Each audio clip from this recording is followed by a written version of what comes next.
Daniel, I want to chat about agents, the supposedly dark, murky world of agents. They get a bad rep, but you've worked with a lot of agents over your time, been involved in a lot of deals. Yeah. Is the perception close to the reality? Yeah, I mean, I think it's always really difficult to try and when the issue of agents gets brought up is to try and be balanced as the truth, because what tends to be the media perception and the fans' perception of agents is an agent works with a player, makes one phone call to a chief executive, player comes in the next day and signs a deal and suddenly takes away millions and millions of pounds out of the deal. And the second type of stereotype really is that, you know, an agent rocks up with a world-class player and earns £40 million from a deal. And the truth is, all of those two specific types of examples are really quite outliers in the wider game. Simply because there are lots of agents that are incredibly hardworking, brilliantly at networking, hard negotiators, that have spent a lifetime trying to recruit good players that they believe will ultimately deliver on the pitch. But the truth is that they're just in any industry. There are lots of different characters with lots of different character traits, working and trying to find angles on any deal they possibly can, and in an industry where there is a lot of money being paid to recruit what are effectively world-class and elite players, and everyone down from that pyramid. There are always going to be opportunists that try to find particular angles on situations. So my narrative, and there's a narrative I put in the book a bit, which is to just try and give a bit of a counterbalance is the truth, because usually it will be the club that will tend to castigate the agent and or the player for unsettling the player. But the reverse is never usually the case where, for example, the club wants to get rid of the player and is doing everything it can to try and make sure that the player leaves, that it is as smooth as possible and that transfer out can be managed as easy as possible. So, you know, my narrative tends to be, like in any industry, there's good and bad, but especially in here, this is magnified to an even greater extent because of the huge money involved. And, you know, we look at the latest FA figures in terms of intermediary figures, and, you know, over £260 million was paid to intermediaries on Premier League transactions from the last 12 months before this summer window occurred, which is obviously a significant amount of money. But again, that's quite more nuanced, because actually what we're talking about is clubs paying agents rather than players paying agents.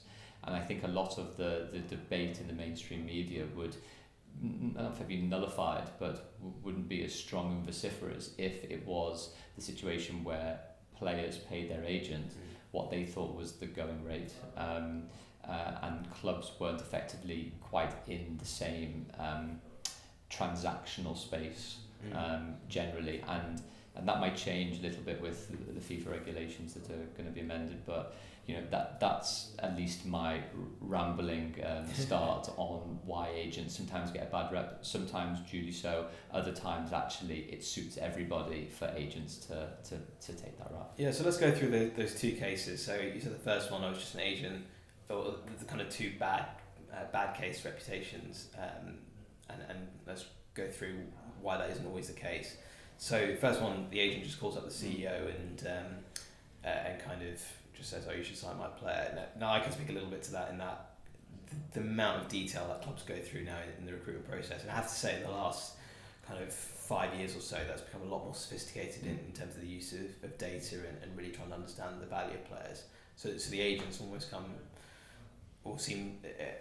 a part of the transaction, but there's a lot more work that goes into it. But maybe you can speak more about that. And then the other one, does a Paul Pogba need an agent? Because it doesn't take anyone on the street can watch a football match and tell Paul Pogba is a good player. So does he need an agent to help him move to another club when that club probably identified them himself? Yeah, I think the first one is both are pretty nuanced in different ways. The first really is that in order for any agent to do a deal, they need to have very strong relationships and networks with the decision makers, which isn't easy in the first place, because ultimately, for a chief executive, a technical director, a chief scout, sporting director, whatever else it might be, to pick up the phone to an agent who knows that actually they know what they're talking about, they can do the deal, it's going to be done at the right price, it's going to be done in a fair way, etc. That takes usually years of trust to actually develop and maintain. And if you imagine that agent probably has to multiply that type of relationship maybe across 50, 60, 70 different clubs over, again, what might be a 20, 30 year lifespan, it becomes almost that the agent becomes a product of his own invisible, valuable network, is the truth. So even if it is just that one call, which it almost always isn't, and even if they manage to do a deal in a day, which almost always isn't the case, that ability to be able to pick up the phone, to know what that club wants, to know the range of that club wants, and to be able to, for the club to know that this person is speaking sense and something might actually constructively happen, that is not a short-term relationship as a developer. And before you get onto the big players, I can tell you that in particular is really valuable with the smaller clubs. So we work a lot with kind of smaller teams. We work with teams in Serbia and Bulgaria and all over the place where the information on players is difficult to glean, and so agents become a really important lubricator of the marketplace because they're able to provide information to both the player, the selling club and the buying club around whether that player's available, what his personality's like, whether he'd be able to adapt to a new country, all those types of things that, even us, with the amount of data that we use to analyse decisions, we know that it can't always touch those bits. So agents definitely clearly have value on, that whole football economy where it isn't about your top players. But what about the top players in that instance? Yeah, the short answer is that unless I believe a player is staying at one club for the entirety of his career, which is pretty much, again, very rare and is the outlier, you don't really have the Jamie Carragers and the Gary Nevilles of the world now really staying around, that effectively then all you need an agent for is to be able to understand what the market dynamics are in that particular squad, and then to work out which category effectively that player should fall under and negotiate well enough to make sure that they are effectively at a decent equilibrium level with the individuals that are at the same level in their squad. And then it's a negotiation, really. Now, can a lawyer or an accountant or a tax advisor have those type of negotiations if it is as simple as that type of transaction and deal?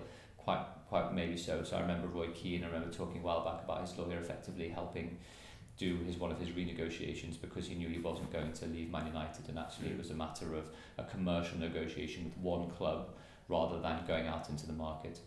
So I think ultimately it's when agents really do their work is where the elite player is going out into the wider market or a substantive part of their work, because what then that agent is having to do is use their network, which they built up over a long period of time, use that invisible information of all the information they've garnered from all of those particular individuals at particular clubs that are constantly feeding information about the type of player that they want, the type of category they're looking at, the type of price range they're looking to try and do, maybe even the type of character traits that the particular player needs to be.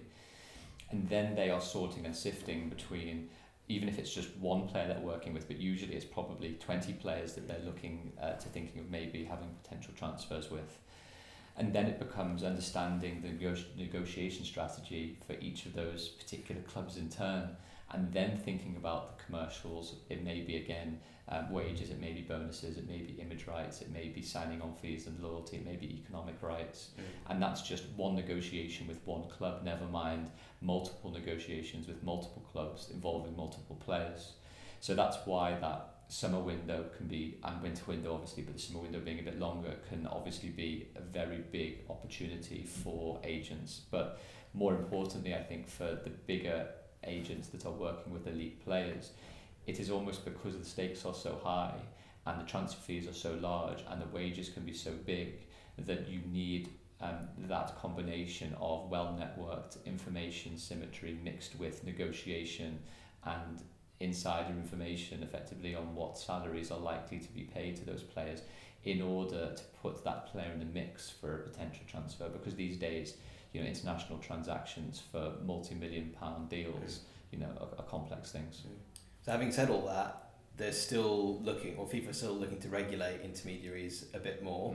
Talk us through some of the regulations that have been proposed and what the implications of that might be. Yeah, exactly. So it's a relatively recent announcement where FIFA are now looking to re-regulate what's called the intermediary space, but effectively the agent space, and some more of the more controversial measures in place are one or two things, but effectively it is to regulate the commission that is payable to agents.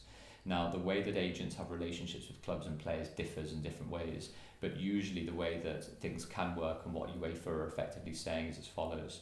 If an agent is representing a selling club, the maximum commission that that selling club can pay to the agent is 10% of the transfer fee. If the agent is working with the player and the buying club, a dual representation contract, then the maximum commission payable can be 6%, 3% for each, effectively. Now, as you can imagine, a lot of agents, associations and agents are up in arms for that because by pure comparison, no one's ever suggested that the film actors, agents should be commission capped, and in the same way with other music agents or other types of entertainment agents generally. So the query in my mind a lot of the time, and I'm sure there will be likely to be a legal case around those types of restrictions, is why are those restrictions necessary and are they objectively justifiable really? And I think FIFA is going to have some significant questions to be asked around why those caps are at that certain levels, why they need to be there at all, and whether there's any better alternatives to be had instead of that cap. So if you're head of that task force, what would some of your recommendations be around that space? Well, the truth is a lot of those recommendations that will come into force are actually, I believe, actually to be applauded. So there's a whole new education process, there's an exam that will have to be taking place, there's likely to be insurance that you're going to have to need.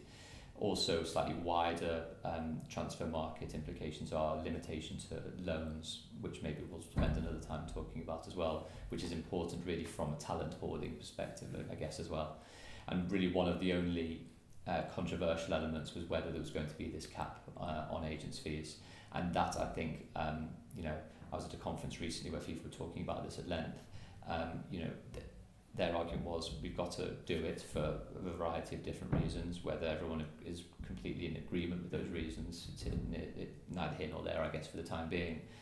But the question ultimately is whether that is a breach of competition law, without getting too legal and technical, and also whether that restriction is proportionate enough. So, agents are already quite rightly so up in arms about it.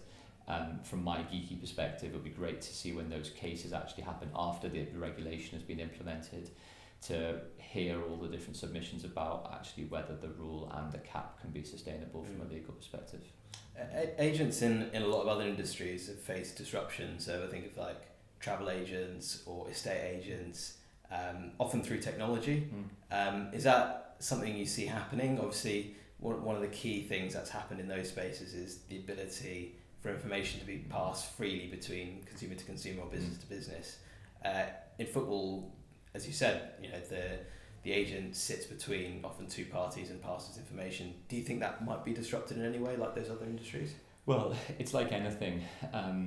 There are certain platforms which provide clubs access to particular agents and clubs in some type of online brokering system, which I know is used across a variety of different platforms in particular countries as well.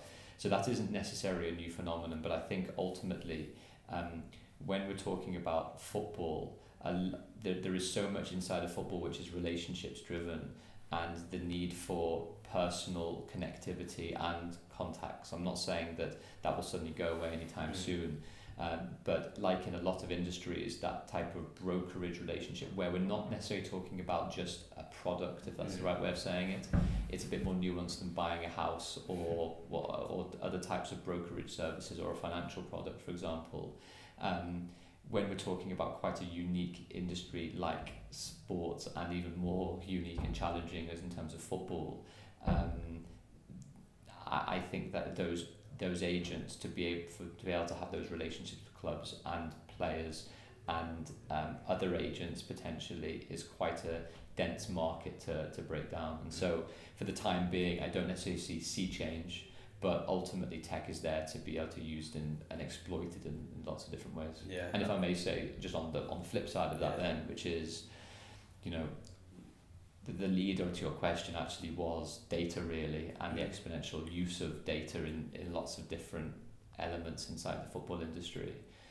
If I can ask the question of when agents or particular clubs approach you and ask for particular elements, what types of data or what types of input or information are they requesting from you to be able to assist with a particular job or project, from what you're able to say at least? So I think in the recruitment space, if you're talking about almost like a war between agents and clubs and the use of data in that recruitment process, I think clubs are probably doing a bit more in that space at the moment. So clubs are increasingly getting more and more sophisticated about the data that they use in order to identify players, in order to understand their value to the team, and we do a lot of work with that as well, in terms of, you know, really trying to get to the heart of what how well players are performing and how much they're going to impact the team. You know, how many points per season is this player worth to the team, and therefore can you put a pound value on that? And I think clubs are getting better armed with that information when it comes to contract negotiations or renegotiations as well.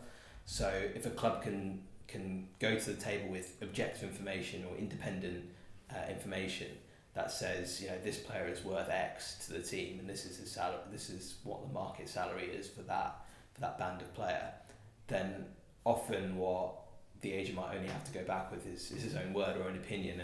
And increasingly what we've seen in US sports in particular is that the teams again led the way with the data revolution in terms of using data to evaluate the value of players, and then the agents had to catch up, and now you've got whole agencies that have got their own models, and you're having these case studies where you've got model offs basically between teams and agents, and like, you know, our model saying this, your model saying this. Well, at least we're both coming at it objectively, and you've got some ground to meet on, potentially in the middle. So I think there is scope for agents to increase the sophistication, actually get a jump start on clubs in a lot of cases. You know, not all clubs are the most sophisticated when it comes to evaluating the worth of their players. So if agents can go in and go, look, we've done this analysis on our player. It's not just me saying he's the best player ever. It's all this data, all this information that shows where he's benchmarked relative to other players, shows what he's likely to add to the team. This is how much he increases your chances of being in the Champions League or in the Europa League or staying in the division. You know, based on all that, then he is worth this. And it's not that it becomes inarguable, because data is never inarguable, but it does help anchor the conversation and help with the negotiation. So I think if we talk about disruption in agencies, I think that's potentially the one area where it could go, where actually it's almost agents potentially disrupting the clubs themselves with a new approach of looking at players.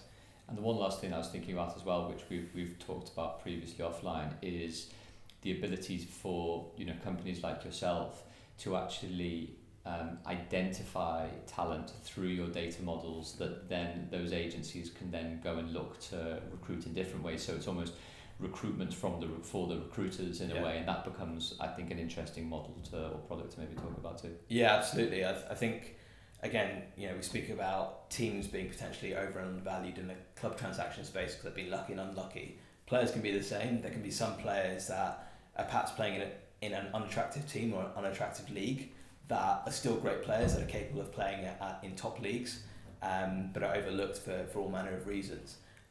So for agents to get smarter about identifying those players in the first place, and not just picking off the best academy kids at the top teams in the world, but actually thinking about, okay, well, you know, are there players in Switzerland or Austria or Poland, for example, that might not catch the eye initially of the top agents or the top teams, but actually, if given the right advice and if given the right kind of career pathway, they might be able to make it to the top. So there's plenty of undervalued players out there. And I guess, again, almost like if you talk about teams and agents, if the agents can get to the players first before the teams, then they're a huge advantage when the teams begin to wake up to the possibilities of those undervalued players.